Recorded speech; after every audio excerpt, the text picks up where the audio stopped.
Live, Proudmasculine, live on the drive. I love doing these. I got a little bit of a commute, so I'm gonna spout some stuff off that I just dealt with. Just an amazing conversation I just had with somebody, and it just like it was an organic conversation that didn't even intend to be anything but a hey, what's up type thing in the middle of the day. And it turned into this profound, deep, thought provoking, mind shifting conversation. Just had it about 20 minutes ago. No, I wasn't planning on it. But I'm just working, I'm running through my day. What's up, Darren? How you doing, man? Listen to this shit. Listen to what I'm about to tell you. So, yeah, this started off, and this is why I say, when you form a relationship with God and you're able to recognize different moments, all the little miracles and experiences that God works in your life, that nothing's by accident. I talked to somebody, I guess about 40 minutes ago, just calling to, we were talking earlier and we got cut off. Both got busy. He called, I didn't get his call, so I called him back. Wound up talking, and this was just one of those, just seeing what's going on conversations, and it turned into this deep, thought-provoking, profound conversation that now, and I have the opportunity to share it with y'all because I'm on a commute. What's up, James? What's up, Baby Blue? So here's the conversation. And look, I've done this. And what this is about is perspective. Where you are, where you want to go, and your perspective. So I'm talking to this particular person, somebody dear to me. And he says, I was in a meeting at work and I was getting grilled and,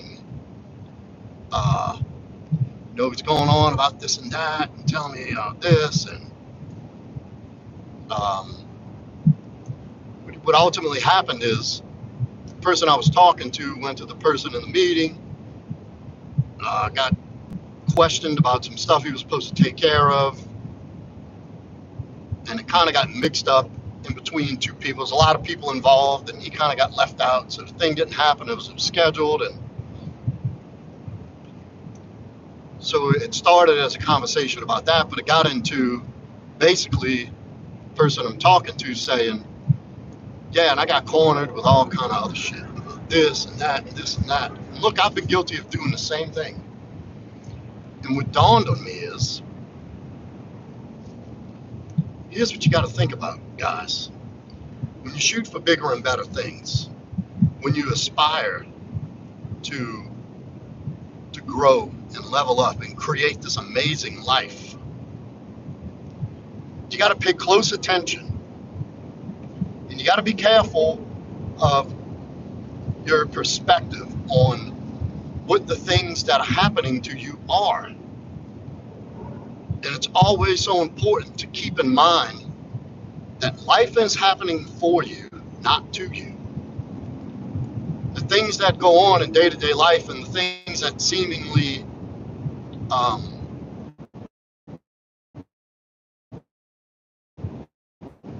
put you on the defensive, like constructive criticism and people pointing out things from their perspective, it's not to be taken as you being attacked.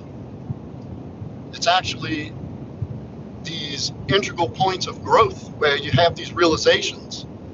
So I told this person, I said, look, you asked for this. You asked for this life. Now it's happening. So you can look at it one of two ways: as you're attacked, you're unappreciated, you're a victim, your value is not being recognized. Or you can look at it as you're you're a chosen person to achieve bigger and better things. And I think this is for everybody. And I think where people get stuck is they lose sight of that and they hang on to the, I'm going to do the bare minimum and stay quiet and out of the way and just go wherever life takes me. And I said, or you can choose to look at the perspective as, from the perspective of, I have a higher calling.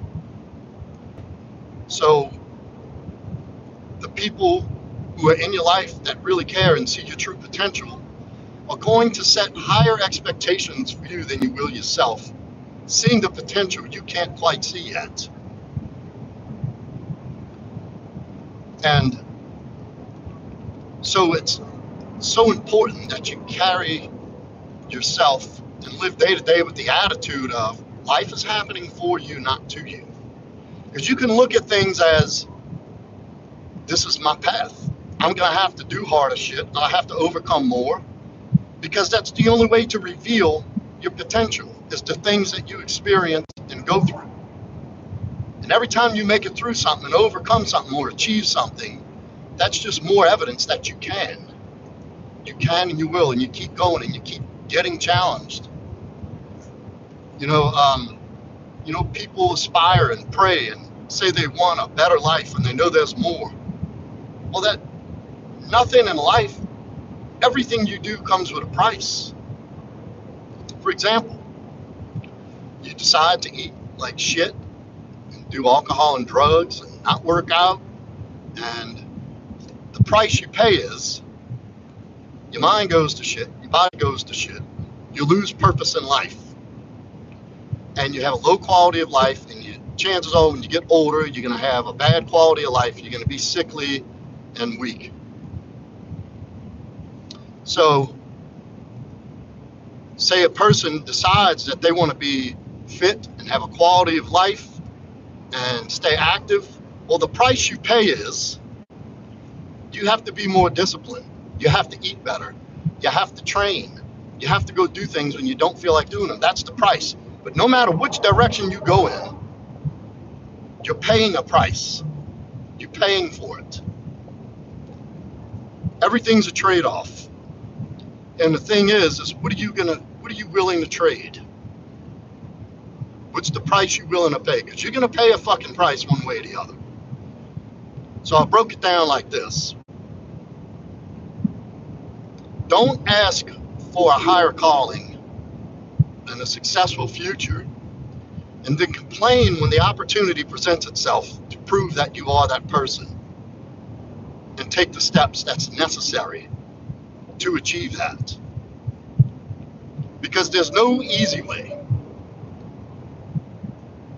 I can't impress that enough. There's no easy way. The hard way, the only way, is the shortcut. Because if a year goes by, either you're going to have done what's necessary for a year, even when you don't feel like it, for the most part, or you're going to not have done anything for a year. And that's going to be the result. Either way, time is going to keep ticking forward. The only thing you can control is the attitude you move forward with, and the actions you take, your perception. You can perceive as, oh, I gotta go to work. Oh, I gotta go to the gym. Oh, I gotta go home. Oh, this nagging wife and these kids and this job and this, that. I have to do this. Or you can simply say, I get to get up in the morning and go to work. I get to go challenge myself. I get to go chip away another rough edge to expose what's underneath. I get to go have my grit challenged and tested again today. I get to take my healthy ass and go to the gym and hit a hard workout. I get to go home to my family, to my girl. I get, or I have. That's a huge, two very seemingly insignificant words can have such a profound impact on your life. I get or I have. I get to or I have to. And let me tell you something. And this is how I broke it down to him. You know, you wanted this. You prayed for this. You put this out into the universe. You declared, this is the future I want. This is the man I want to become. So God hears that. I said, but think about it. When somebody prays for patience, do they all of a sudden become calm and understanding? No. God will put you in a traffic jam.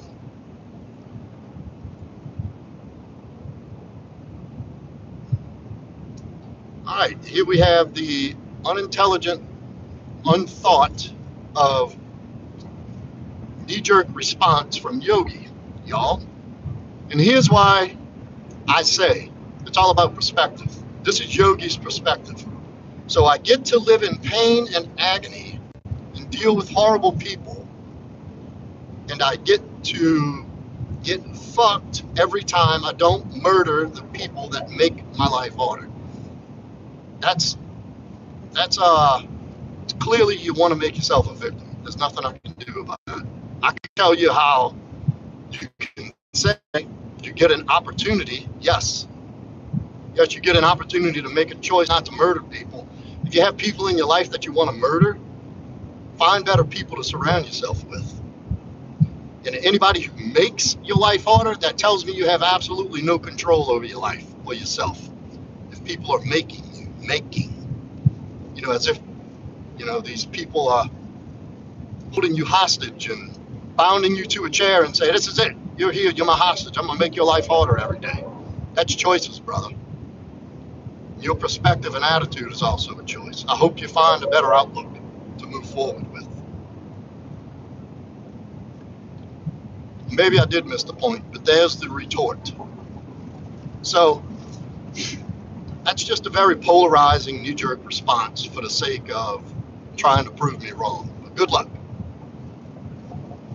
Good idea, Yogi. Take your unintelligence elsewhere. See, you are pretty intelligent. You was reading my mind. Anyway, yeah. Every day, every decision is a choice of how you perceive it. So yeah, you're going through some hard shit. Fine. Why not be open to the suggestion that what am I learning? What is this experience trying to teach me? What is God preparing me for? That I'm experiencing this right now. What can I learn from this?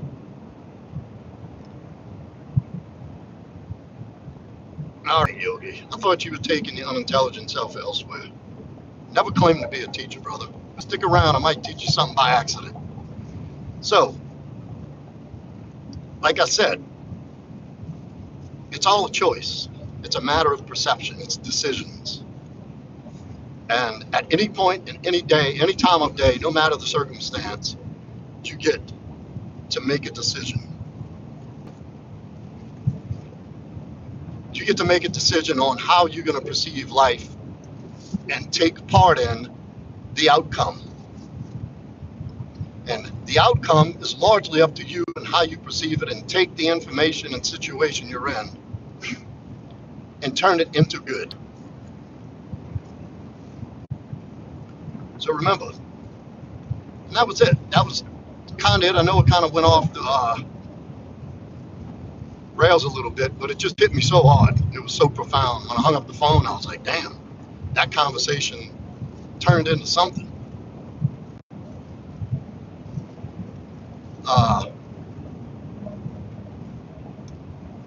And it's, you know, and when I have these conversations with people, it gives me an opportunity to reset and recommit to the way I'm thinking and perceiving things. Because look, even the best of us have moments to where it's like, no matter what I do, it's not working. Why is this happening to me? And we sort of fall back into this victim mentality for a period of time, temporarily. I think it happens to the best of us. And I'm not saying that just because it happens to me, but I speak with a lot of other great men, successful men, powerful men who acknowledge this. We both kind of have a laugh that, on the other side of it, when you get to really think of it and you do take that moment where you're like, hold up, I'm no victim here. This is obviously happening for a reason. What can I learn from it? Once you make that decision and internalize that, you have just shifted the momentum of anything going on in your life for the better. And all it starts was one acknowledgement of that this is happening to me for a reason, for a good reason. I'm supposed to be learning something from this. This is not here to damage me. It's here to teach me. It's here to help me grow. This person in my life that I'm perceiving as attacking me and telling me I'm not good enough is actually telling me that I see greater potential in you than you don't see. So I care about you enough to challenge you to look at yourself and see what you could be doing better.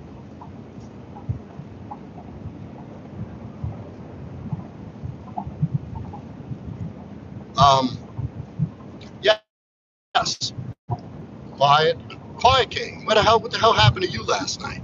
You bugged out on me. As soon as I modded you, you disappeared. Anyway, yes, and that's also something I was thinking because I was listening to this, the five senses: touch, smell, sight, taste, and sound. Nobody talks about that sixth sense, intuition. It's not a very popular. It's not a very popular concept these days. Is trust your gut, follow your intuition. Everybody has a sixth sense, and they're mistaken their intuition for like nothing. They question their own selves. The intuitive thought comes, and it turns into self-doubt. Well, is that real? And it goes hand in hand with the perception of reality and the attitude toward reality. And it's all about perception, y'all. Just because you have something going on in your external right in front of you doesn't mean that that's absolute and what it is, how you perceive it in the moment. It could seem like some confusion, some chaos, some pain, some rejection, all this. But if you perceive it as, this is happening to test me, to see what I'm made of.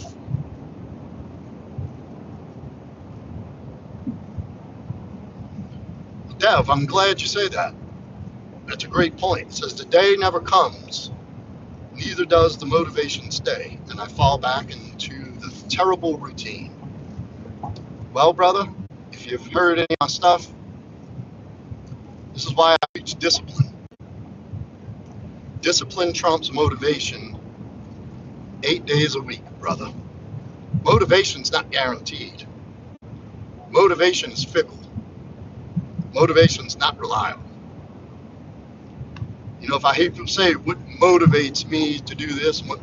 I have an outcome in mind for the future. And I have a design for living that I can follow that. So my motivation is because I want to achieve what I want to achieve. But being motivated to do so is not always there. And it's really not necessary. That's unimportant. Look, it's great. When I'm motivated and I'm up out of it, and I'm like, yes, time to tackle the day. And I worked a full day and I'm wore out. Yes, I get to go to the gym and go to jiu-jitsu and I gotta do videos and I gotta write content and I have to do. It's not always like that. If I only did shit the days I felt like doing it, I wouldn't get much done. I promise you. So it doesn't matter. But I'll tell you one thing. Whether I feel like it or not, whether I feel like it or not, and I do something anyway, I never feel bad after I did it. I'm always glad that I did it anyway. I never regret going to the gym. I'm never tired, halfway talking myself out of going to the gym, putting my gym clothes out and walking past them for 30 minutes, trying to give myself every reason not to go, and I don't fucking feel like it. And I can give it some reasons, man. I got stuff to do around here. Man, I've worked all day. Oh, my elbow hurts. Oh, yeah. But there's never been a time where I've suited up, going to the gym anyway, gotten to work, and left the gym saying, man, I wish I'd have stayed home. Man, I wish I'd have never came to the gym. Never. But every time I've sold out and sat my bitch ass on the sofa and didn't go, that I felt like a pile of cold dog shit. Like, fuck, I should have just went. Every time. So motivation is highly overrated. Discipline is the way. I think Mike Tyson defined it as doing the things you have to do that you hate doing like you love it. Something like that. I'm sure I butchered it. But anyway, well, good. I just wanted to get that out there. That was an experience. And rarely in my busy day do I have time to jump on a live and share some things. And I have some of my most profound, thought-provoking ideas when I'm driving. And by the time I get home, at 10 o'clock at night or whenever, when I do my lives, the idea eludes me. Even though we usually come up with something good to talk about. But this is it, man. This was a very, very deep conversation that I wanted to share with everybody. And I hope it helps somebody out there. Even if I help one person, I feel good about that. So everybody, thank you for coming in. If you have not, hit that like button, subscribe, hit that notification bell, and join my Telegram if you want I know YouTube hasn't been sending my notifications out as regular. I'm still a little bit under the gun with the algorithm because of a certain topic. But I made a Telegram group you can join where you get the links live, and you get to catch up and talk to other people in the community that you might not be able to talk to through the chat. So it's a useful thing one way or the other. So thank you everybody for coming in and have a wonderful rest of your day. See you tonight.